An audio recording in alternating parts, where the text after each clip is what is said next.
We can only be tempted by things we want and that we desire. So we have to change the things that we want and desire so that we're no longer tempted by those things.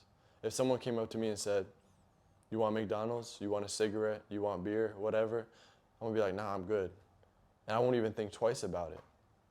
But there's certain things, if somebody came up to me and offered it to me, I might say, yeah. Or I might have to say, I might have to fight myself. You're only tempted by things that you want and that you desire.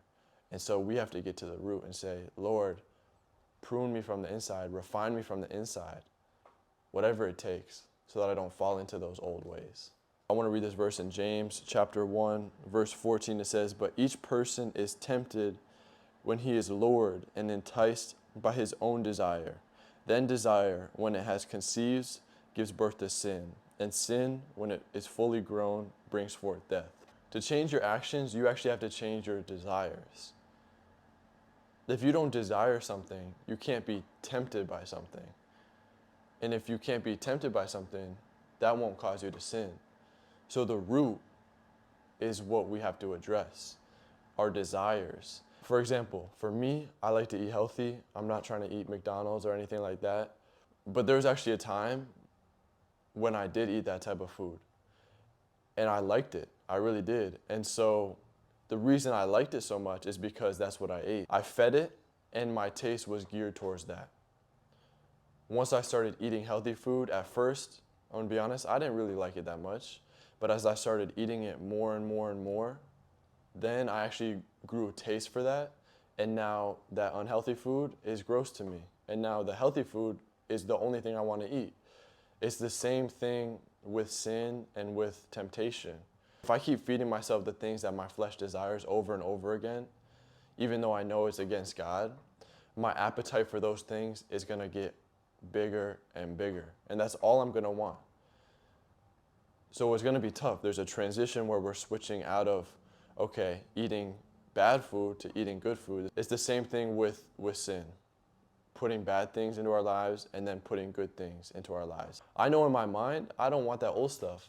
But my body, knowing habits and knowing my past life, it desires those things. And so daily, whether through fasting, prayer, I had to fight that. I have to fight those desires and feed myself good stuff. It's not just about cutting out the bad, but it's actually about adding in good stuff. Because you can't just stop eating food altogether. You know what I mean? Like, you need to eat food, but you have to start eating good food. You start eating the good food, you stop desiring the bad food. It's the same stuff in life, in sin, in our relationship with God. For me, cutting out certain movies, certain music, only listening to Christian music, things like that actually have changed my desires because I'm not feeding my mind certain things that would trigger me to feel a certain type of way or to act a certain way. John 10:10 says that Jesus came so that we may have an abundant life. A life tied down by sin is not an abundant life. A life tied down by the weights of the world is not an abundant life. A life following Jesus and walking in his purpose, that's an abundant life. But we have to go to the root and we have to change our desires and we have to ask him because we can't do it alone.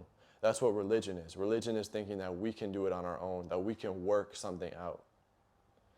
That's what we have the Holy Spirit for.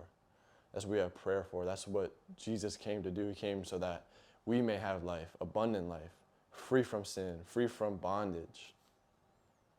But we have to invite him into every moment. And I'm preaching to myself right now.